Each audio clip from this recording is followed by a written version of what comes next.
오늘 전에 읽으신 본문의 말씀을 가지고 사랑은 대가 지불로, 믿음은 순종으로, 사랑은 대가 지불로, 믿음은 순종으로, 이러한 제목을 가지고 함께 은혜를 나누어 보고자 합니다.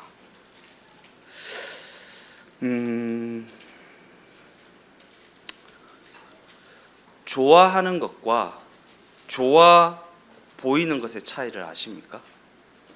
좋아하는 것과 좋아 보이는 것의 차이.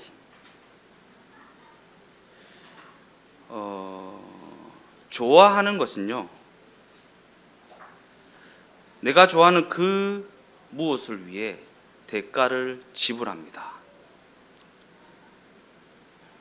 근데 내가 좋아한다고 생각했는데 그것을 위해 대가 지불을 하려고 보니까 아깝다는 생각이 들면 좋아하는 것이 아니라 그저 좋아 보였던 것입니다. 이 부분에 대해서 성경은요, 예수님을 향해 이렇게 증언하고 있습니다. 괴로웠던 사나이, 그럼에도 행복했던 예수. 예수는 괴로운 십자가를 지셨지만 그럼에도 그가 행복했던 것은 십자가를 질 만큼 사랑하는 대상이 있었기 때문이다. 과연 당신은 그 대가를 지불할 만큼 누군가를 진심으로 사랑하는가?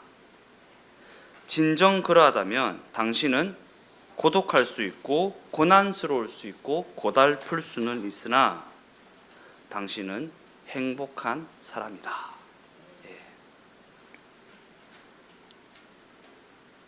이와 같은 관점에서 이러한 제목이 나왔습니다. 사랑은 대가 지불로, 믿음은 순종이라는 것으로 증명되어진다.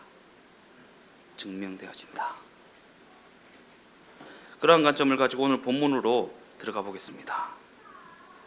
오늘 본문은 출애굽 사건을 예로 들면서 박해와 어려움과 고난과 고달픔 속에서 당황하고 실족하여 머뭇거리고 있는 히브리서의 수신인들, 곧 초대교회 유대인 신자들을 격려하고 있는 말씀입니다. 박해와 어려움 속에서, 고통과 고난과 고달픔 속에서 당황해하고 실족하여서 머뭇거리고 있는 우리를 향해 격려의 말씀을 전하고 있다라는 것입니다. 여기서 우리가 주목해야 할 내용은 출애굽 당시 이스라엘은 큰 기적을 통해 구원을 얻었음에도 불구하고 그들은 광야에서의 불순종으로 인하여 약속하신 가나안에 들어가지 못하였다라는 내용입니다. 오늘 본문이 다루고 있는 내용이요. 그들이 약속하신 가나안에 들어가지 못하였다. 성경은 순종이라는 것이 예수가 믿어진 자들에게 요구되어지는 책임이라고 말합니다. 예수가 믿어진 자들에게 요구되어지는 책임, 그것이 순종이다. 그런데 그럼에도 불구하고 많은 이들은 나는 믿음이 없어서 순종하지 못했다라는 말을 합니다. 믿음이 없어서 순종하지 못했다. 이는 순종이라는 것이 우리의 믿음에서 비롯되는 것이고 믿음은 순종을 통해 드러나게 된다라는 반증입니다. 순종이라는 것은 믿음에서 비롯되는 것이다. 믿음은 순종을 통해 드러나게 된다. 그런데 많은 경우 그렇듯이 성경이 당연한 결론을 강조하고 있다고 해서 우리가 그대로 따라가는 것이 아닌 것은 당연한 그 결론을 자기의 것으로 만드는 데에는 수많은 시행착오를 필요로 하기 때문입니다. 당연한 말이잖아요. 순종은 믿음에서 비롯되고 믿음은 순종으로 드러나게 된다. 너무나도 당연한 얘기입니다. 그런데 이 당연한 결론이 내 것이 되기 위해서는 수많은 시행착오가 필요하다라는 것입니다. 그래서 성경은 순종은 믿음에서 비롯되고 믿음은 순종으로 드러나게 된다라는 이 내용이 내 것이 되게 하기 위해서 과정이라는 시간이 필요하다라고 이야기하고 있습니다. 그죠? 우리가 광야를 이야기할 때 맨 앞에 가장 늘 붙이는 단어가 무엇입니까? 40년 광야 생활. 40년 광야 생활. 예. 그만큼 시간이 필요했다라는 거예요. 순종은 믿음으로 드러나고 순종은 믿음에서 비롯되는 것이고 믿음은 순종으로 드러나게 되는 것인데 그것이 내 삶에 내 것으로 드러나기 위해서는 40년 광야 생활과 같은 과정이라는 시간이 필요하다라는 것입니다. 그런데 대부분의 성도들은 시간을 필요로 하는 과정이라는 것보다 당장의 답을 주는 것이요, 결론, 응답, 보상과 같은 것만 원합니다. 과정을 원하지 않아요. 예. 결론, 응답, 보상과 같은 것을 원한다. 당장의 답을 주는 것들. 그러나 우리가 이렇게 시간을 필요로 하는 것들을 외면하게 되면 우리 삶에 그와 같은 과정이 만들어내는 것이 무엇인지를 놓치게 됩니다. 과정이라는 것이 내 삶에 무엇을 만들어내는지를 놓치게 된다. 더 나아가 그와 같은 시행착오들이 만들어내는 깊은 안목이라는 것을 겸비할 수가 없습니다. 깊은 안목이라는 것을 겸비할 수 없다. 그리고 우리가 그와 같은 깊이 있는 안목을 겸비하지 못하면 여기서 이스라엘의 실패에 대해서 논하여 본들 이는 아무런 의미가 없는 것이 되어버리고 만다라는 것입니다. 예. 그렇잖아요. 예. 그러한 깊이 있는 안목을 겸비하지 못하면 이 40년 광야 생활이라는 이스라엘의 실패를 논하여 본들 아무런 의미가 없다. 왜 그렇습니까? 우리가 다 경험하셨을 거예요. 성경을 이제 은혜 받고 믿음이 생겨져서 성경을 접하게 되면서 창세기부터 쭉 읽어 나가다가 출애굽기에 이르러서 저 빙신 같은 이스라엘 백성들 하나님이 저렇게 기적을 베풀어 주시고 함께 하시고 불기둥과 구름기둥으로 인도하시는데 왜 저렇게 불순종하냐라는 생각. 나는 괜찮고 니는 빙신 같아 라는 결론밖에 내리지 못해요. 깊이 있는 안목을 겸비하지 못하면 말입니다. 그래서 그러한 깊이 있는 안목을 겸비하지 못한 상태에서 이스라엘의 실패에 논하여 본들 아무런 의미가 없다. 나는 괜찮고 니는 잘못했다. 아이고 니는 그래서 그렇게 불순종해서 그렇고 나는 순종해서 이렇다 라는 결론에 밖에 도달하지 못한다라는 것입니다. 그러기에 우리는 오늘 이 시간을 통해 과정이라고 하는 그와 같이 시간을 필요로 하는 것들이 우리 신자들의 삶에 과연 무엇을 만들어내고 있는지를 보게 하는 깊이 있는 안목을 겸비해야 한다라는 것입니다. 깊이 있는 안목을 겸비해야 한다. 히브리서 3장 14절 말씀입니다. 우리가 시작할 때에 확신한 것을 끝까지 견고히 잡고 있으면 그리스도와 함께 참여한 자가 되리라. 이 겉면의 내용 또한 너무나도 당연한 부분이지만 이는 이 내용을 우리의 것으로 만들어내기 위해서는 수많은 시행착오가 필요하고 또 너무나도 어려운 과정을 통과해야 한다라는 것입니다. 그러한 관점에서 첫사랑, 첫 마음, 첫 다짐, 첫 믿음과 같은 단어들이 있는 것은 무엇을 의미하는 것입니까? 첫사랑, 첫 마음, 첫 다짐, 처음 믿었던 그 시간이라는 단어가 있는 이유는 우리가 한결같음과는 거리가 멀기 때문 아니겠습니까? 한결같음과는 거리가 멀다. 이처럼 우리는 우리 스스로가 한결같음이라는 부분과는 너무나도 거리가 멀고 또한 변덕이 심한 존재라는 사실을 너무나도 잘 알고 있습니다. 이는 오늘 본문이 인용하고 있는 출애굽 사건을 살펴보면 더더욱 인정하게 되는 부분 아니겠습니까? 그러한 관점에서 성경은 하나님이 이스라엘 백성들을 애굽에서 꺼내 주셨지 그들에게 애굽이라는 나라를 안겨준 것이 아니라는 사실을 분명히 하고 있습니다. 이 부분이 진짜 중요해요. 하나님께서는 하나님의 백성들을 압제 받던 애굽에서 꺼내 주셨지 그들에게 그 땅을 주신 것이 아니다라는 것입니다. 그들을 구원하여 주셨지 그들에게 그 땅을 그 나라를 허락하여 주신 것이 아니다라는 것입니다.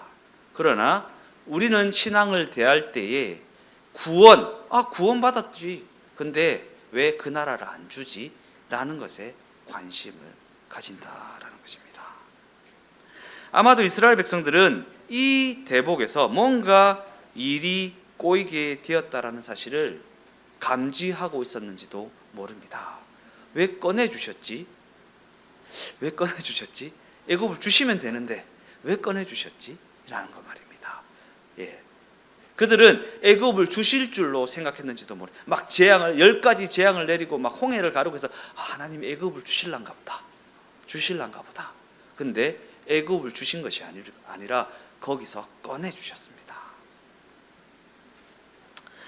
그런 관점에서 우리는 하나님이 바로 왕을 처단해 버리고 그들을 잘 대변할 수 있는 우호적인 왕을 세워서 그들의 문제라는 고충을 해결해 주고 그들에게 비옥한 땅을 허락하여 주셔서 그저 잘 먹고 잘 살게 해 주셨으면 하는 기대를 가지고 있습니다.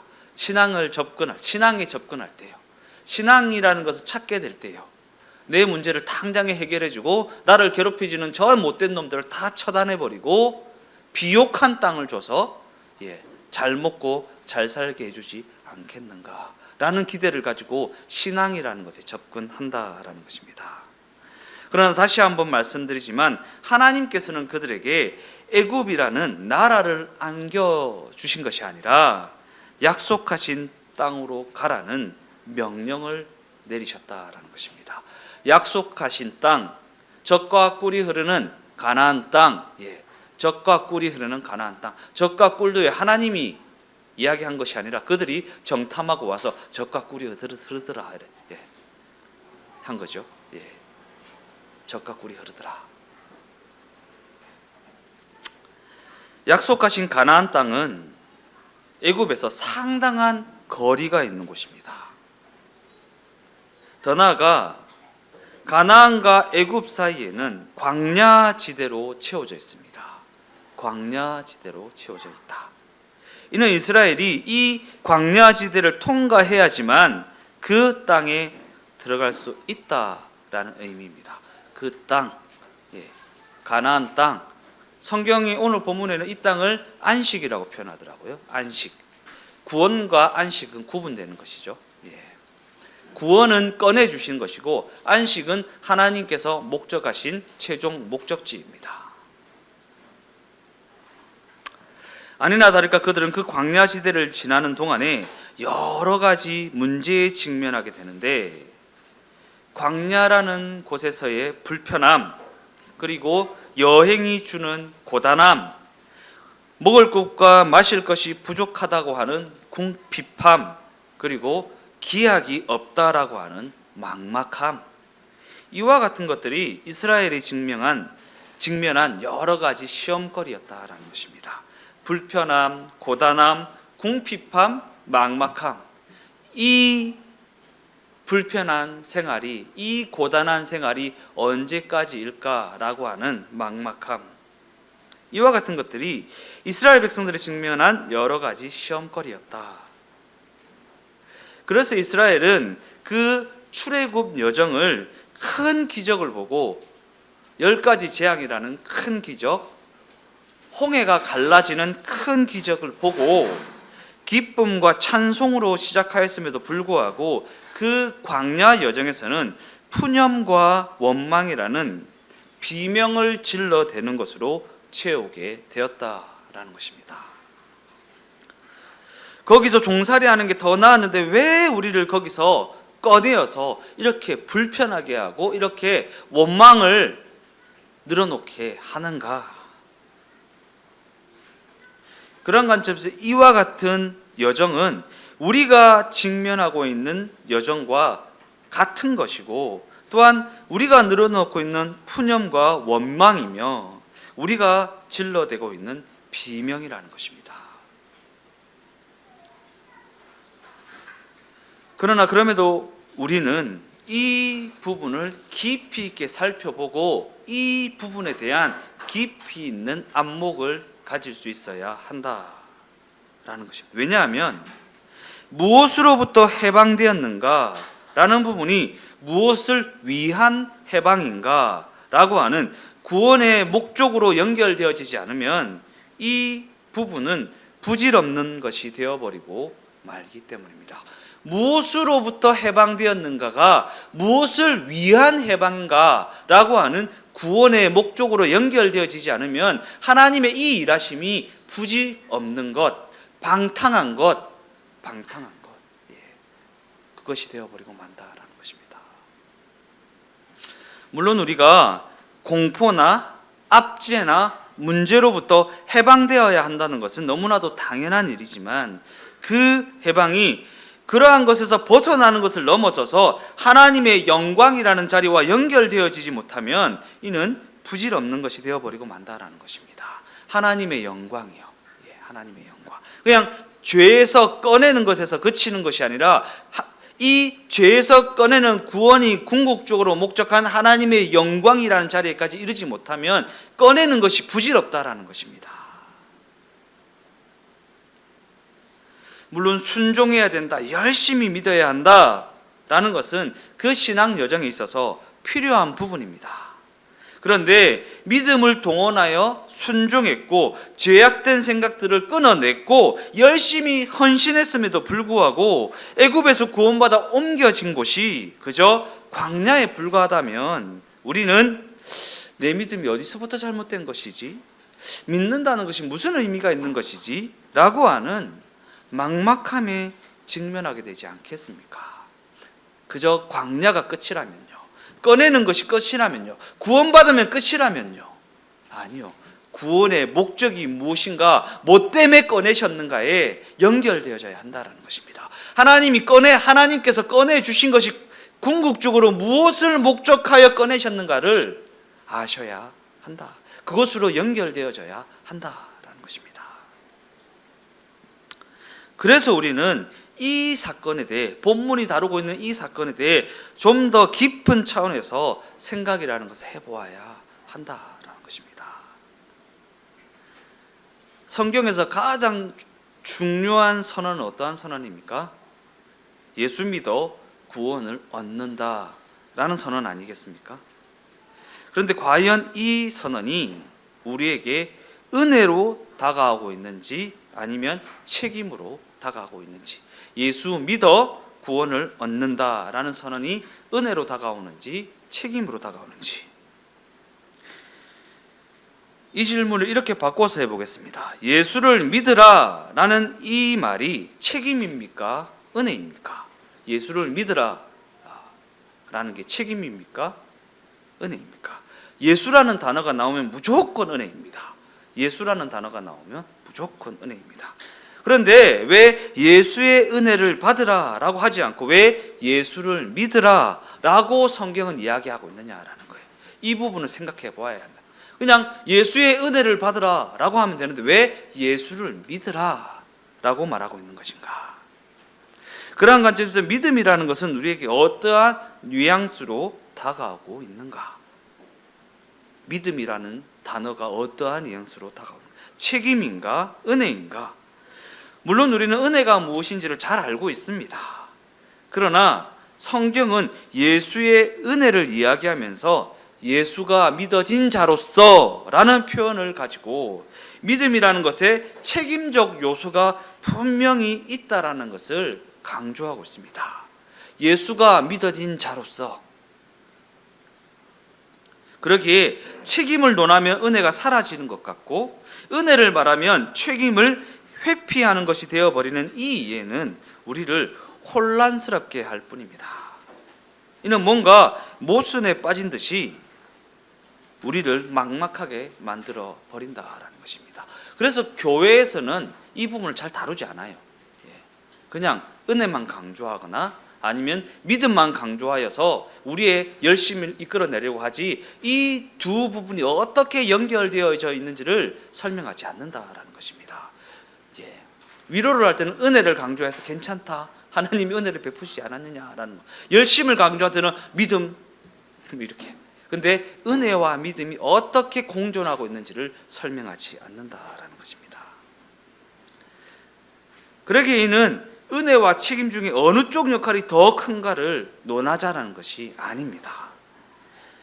믿음은 은혜로 말미암아 시작되게 되는데, 은혜는 책임을 목적으로 하고 있다라는 이야기를 하고 있는 것입니다. 중요한 부분이죠. 믿음은 은혜로 말미암아 시작되어지는데, 은혜는 책임을 향해 가는 것을 목적으로 하고 있다라는 것입니다. 이처럼 믿음에는 분명 책임적 요소가 있는데, 그 책임이라는 것은 하나님께서 우리에게 베풀어진 그 은혜가 궁극적으로 향하고 있는 목적지라는 것입니다. 궁극적으로 향하고 있는 목적지이다. 이를 출애굽 사건을 예로 들어 설명하면, 구원하심의 궁극적인 목적지는 애굽에서 해방되어 가나안이라는 안식에 들어가서 하나님이 통치하는 나라를 건설하는 것입니다. 하나님의 통치가 이루어지는 나라를 건설하는 것. 그리고 여기서 애굽에서 해방되는 일은 100% 은혜로 이루어집니다. 즉 그들에게 해방을 주신 일은 온전히 하나님께서 다 하신 일이라는 것입니다. 10가지 재앙을 내리시고 홍해를 가르시는 그 일은 전적으로 하나님이 하셨다라는 것입니다. 이스라엘 백성들이 보탠 것이 하나도 없습니다. 전적으로 하나님이 하셨습니다. 그러나 가나안에 들어가는 일에 있어서만큼은 그들의 순종이 있어야 했다라는 것입니다. 가나안에 들어가는 일에 있어서만큼은 그들의 순종이 있어야 했다. 성경은 이 순종이라는 그들의 책임을 우리가 이해하기 쉽게 네가 책임져라 라는 식으로 이야기하는 것이 아니라 믿음이라는 것으로 이야기하고 있습니다. 믿음이라는 것. 믿어진 자로서 믿어졌다며 라는 식으로 말입니다. 이는 은혜와 책임이 어떻게 시작과 결론으로 묶여져 있는지를 신비롭게 풀어내고 있는 대목입니다. 은혜와 책임이 어떻게 시작과 결론으로 묶여져 있는가. 그래서 순종이라는 책임 있는 반응은 가나안에 들어가는 조건이 아니라 가나안에 들어가는 일의 본질입니다. 본질. 너 순종해야 가나안 땅에 들어갈 수 있다가 아닙니다. 순종해야 가나안 땅, 물론 순종을 통해 가나안에 들어가게 되어지지만, 가나안에 들어가는 일에는 순종이 요구되어지지만 순종은 조건이 아니라 본질이라는 거예요. 본질. 가나안에 들어가는 일의 본질이다. 순종이 내 실력이 되어지는 자리에 이르게 되는 것이 가나안 입성의 본질이다라는 것입니다. 하나님이 예수 그리스도를 보내시는 일을 통해 당신이 누구신지, 하나님이 우리를 창조하신 목적이 무엇인지를 나타냈다고 했습니다. 지난 시간에 살펴보았죠. 이것이 성육신이라고 했습니다. 즉 하나님께서는 우리에게 당신의 창조주 되심을 납득시키시기 위해 우리가 직면한 그 고달픈 자리와 그 막다른 골목과 같은 그 정황에 찾아오셨다라는 것입니다. 내가 네 창조주다, 주인이다, 내가 네 하나님이다 라는 것을 우리에게 납득시키시기 위해 신이 찾아오셨다. 그러나 그렇게 찾아오신 것은 그저 하나님의 자기 증명을 목적으로 하는 것이 아닙니다. 내가 네 하나님이다, 네 주인이다, 네 창조주다 라는 자기 증명을 목적으로 한 것이 아니다 라는 것입니다. 왜냐하면 하나님이 그렇게 우리에게 은혜를 베풀어 주신 것은 우리로 하여금 하나님의 자녀다운 삶을 살게 하려는 그것을 목적으로 하시는 것이지만 그와 동시에 우리로 하여금 하나님의 영광의 자리에 이르게 하시려는 목적을 가지고 있기 때문입니다.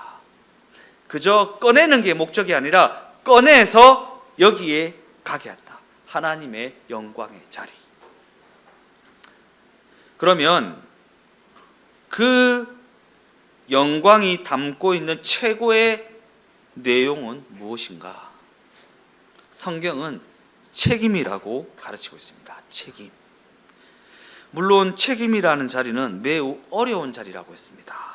왜냐하면 성경이 이야기하는 책임이라는 자리는 자신의 실력을 과시하거나 자신의 자랑을 이야기하는 자리가 아니기 때문입니다.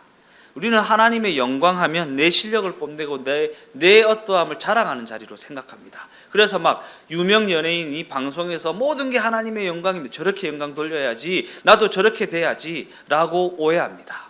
그러나 성경은 책임이라는 자리를 내 실력을 과시하거나 내 자랑을 이야기하는 자리가 아니라 책임지는 자리요, 책임 있는 반응을 보이는 자리요.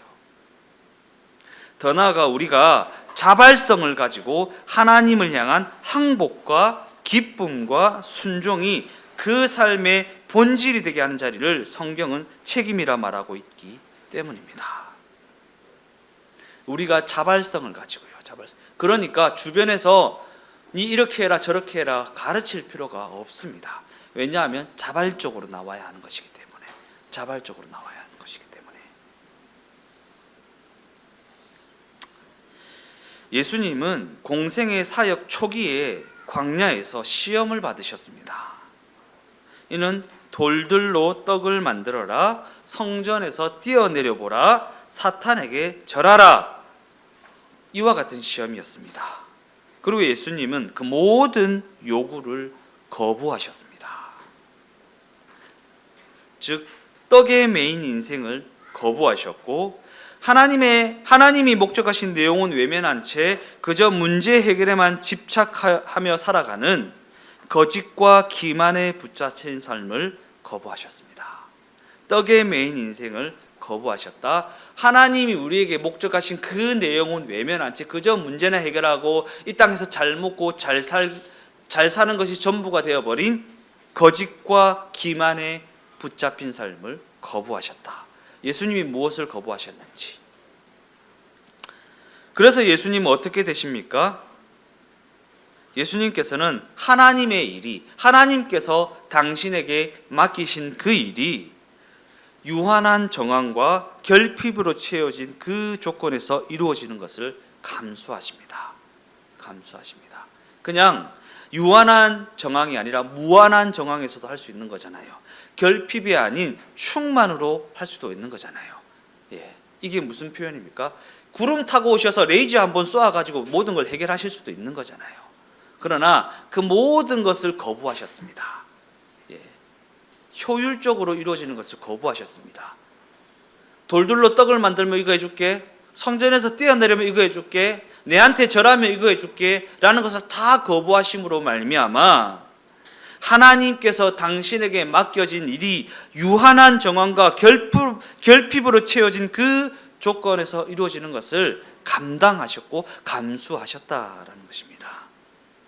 즉 예수님께서는 내게 절하면 천하 만물을 주겠다라고 하는 사탄의 제안을 그저 거부하는 수준에서 그치신 것이 아니라 자신에게 그렇게 도전하고 그렇게 위협하는 존재들을 그대로 놔두신 채 그와 같은 조건과 그와 같은 정황에서 아버지께서 맡기신 일들을 감당해 내셨다라는 것입니다. 그저 거부하는 수준이 아니라 자신에게 도전하고 자신을 위협하는 그 존재를 그대로 놔두신 채, 불편을 감수하신 채 그와 같은 조건과 그와 같은 정황에서 아버지께서 내게 맡기신 일들을 감당하셨다라는 것입니다. 여러 가지 시험을 다 감당하셨고 모진 고난을 다 겪어내셨다라는 것입니다. 우리에게 주시는 메시지가 무엇입니까? 우리가 걸어야 할 길을 보여주시는 거 아니에요.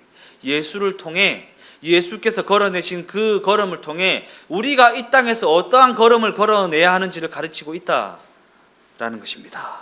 당신을 찾아와서 덤비고 조롱하고 당신을 팔아넘겨 채찍질하고 십자가에 달아매는 이 세상을 품어내셨다라는 것입니다. 하나님은 그저 그 모든 것을 문제 해결이라는 것으로 채우시는 것이 아니라 우리의 기대를 넘어서는 것, 곧 당신께서 찾아오시는 그 방법을 통해 채워내셨다라는 것입니다. 우리는 그냥 당장의 문제 해결했으면 좋겠다. 그죠? 당장의 문제나 해결해 줬으면 좋겠다. 문제 해결이라는 것을 채워주셨으면 좋겠다. 예. 그러한 관점을 신앙을 대하지만 예수님께서는 당신께서 찾아오시는 것으로 채워주셨다라는 것입니다. 제가 제 삶에 가장 큰 문제가 있었을 때가 축구 선수할 때예요. 축구 선수할 때 그 감독 선생님이 저를 굉장히 괴롭혔거든요. 괴롭혔기 때문에 굉장히 고통스러웠어요. 그래서 엄마랑 같이 1,000번제를 다녔습니다. 1,000번제를 다녔어요. 그때 1,000번제 있었잖아요, 우리. 1,000번제 기도를 저녁마다 같이 엄마랑 갔어요. 가면 지금도 생생하게 기억나요. 돌아오는 차 안에서 제가 엄마한테 뭐라 했냐면, 엄마, 하나님이 뭘 하시대. 엄마, 하나님이 뭘 하시대. 내가 하나님과 관계해야 되는데 하나님이 혹시 뭐 축구를 그만두라고 했거나 아니면 다른 학교로 옮기라고 했거나 어떤 응답을 주셨냐는 거예요. 네. 우리가 관심을 가지는 거, 응답, 결론, 보상, 그런 것에만 관심을 가졌지 하나님이 나하고 관계하기를 원하신다는 것을 전혀 떠올리지 못했다라는 것입니다. 하나님이 우리를 찾아오셔서 우리를 만나주시고 우리와 관계하시며 우리와 교제를 나누시며 그 시간을 함께 걸어가기를 원하셨는데, 그 고달프고 고난스럽고 그 어려운 여정을 예수님이 함께 걸어가기를 원하셨는데, 우리는 하나님이 뭘 하시되 그만두라 카드나 아니면 계속해라 카드나 학교를 옮기라 카드나 뭐 이렇게 하나님이 뭘 하시되 문제 해결에만, 응답에만, 결론에만, 보상에만, 내가 이만큼 기도했으니까 어떤 보상이 있을까, 하나님이 뭘 하시되 뭐 통장이라도 하나 주시더나, 예. 자녀들이 찾아와서 엄마 뭐라대, 통장 주더나, 뭐 이렇게. 얼마나 부끄럽습니까? 창피합니까? 결론적으로 하나님께서는 우리의 이 인생 여정 가운데 지금도 그와 같은 방법으로 일하고 계십니다. 믿음이 무엇이라 했습니까? 은혜라는 것이 우리를 어디로 이끌고 있다고 했습니까? 우리 모두를 궁극적으로는 책임이라는 자리로 나아가게 하고 있다라고 했습니다. 그와 같은 관점에서 하나님은 우리에게 이와 같은 도전을 하고 계십니다. 과연 너는 어떠한 존재이냐? 너는 무엇으로 만족하는 존재이냐라는 것입니다. 어떠한 존재이냐? 무엇으로 만족하는 존재이냐? 과연 너는 네가 소원하는 것과 내가 너를 통해 이루려 하는 것의 차이를 알고나 있느냐? 네가 관심 가지는 것이랑 내가 관심 가지는 것의 차이를 알고 있느냐? 하나님의 이와 같은 도전 앞에 우리는 어떻게 반응합니까? 하나님, 저 죽을 것 같아요. 빨리 문제나 해결해 주세요. 저 죽을 것 같아요. 라고 하는 엄살을 부리는 것으로 넘겨버리기 일쑤이지 않습니까?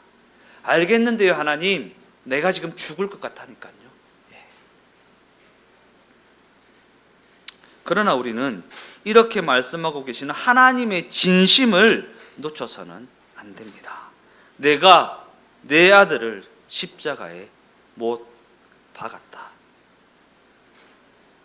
내가 내 아들을 십자가에 못 박았다. 나와 너희 중에 누가 더 아프냐? 누가 더 아프냐? 그럼에도 나는 이 일을 이루어 나가는 일에 결코 타협이라는 것을 하지 않는다. 예. 어떠한 타협이라고 했습니까? 우리를 창조하신 목적을 저버리는 방법을 사용하지 않는다. 우리가 하나님의 영광의 자리에 이르게 되는 그 목적을 포기하지 않을 것이다. 우리가 하나님의 이 진심을 올바로 이해하지 못하면 우리는 이 신앙 여정을 올바로 걸어낼 수가 없습니다. 서두에 제가 얘기했던 부분이요. 당신의 진심이 어디에 있는가? 그저 그냥 즐기고 놀고 문자나 주고받고 이 이야기가 어디서 나오냐면 어떤 강사한테 질문이 들어왔어요. 선생님, 제 남자친구가 군대를 갔습니다. 기다려야 할까요? 말아야 할까요? 라는 질문을 했을 때 그 강사가 이런 얘기를 했어요. 좋은 기회다. 네 진심을 알아볼 수 있는 좋은 기회다. 좋아하는 것과 좋아 보이는 것의 차이를 아느냐? 그것은 네가 그것을 위해 대가 지불을 하고 있느냐라는 것이다. 그러나 괴로웠음에도 불구하고 행복했던 예수 그리스도, 왜? 우리를 사랑하셔서 우리를 위해 대가 지불을 하셨다라는 부분. 십자가를 질 만큼 우리를 사랑하셨기 때문에, 우리를 사랑하는 그 사랑 때문에 십자가를 지는 것을 마다하지 않으셨던 사랑하는 누군가가 있었다라는 것이 예수님께는 행복이었다라는 거예요. 그러니까 우리가 하나님을 위해 하나님을 사랑하는 그 사랑으로 책임이라는 것을 감당할 수 있다라는 것, 그것이 우리의 진심으로 하나님께 올려드려졌으면 좋겠다라는 것입니다. 그것을 통해 주어지는 행복이라는 것을 경험하며 살아가는 우리 주동행교회가 되어지기를 예수님의 이름으로 축원드립니다.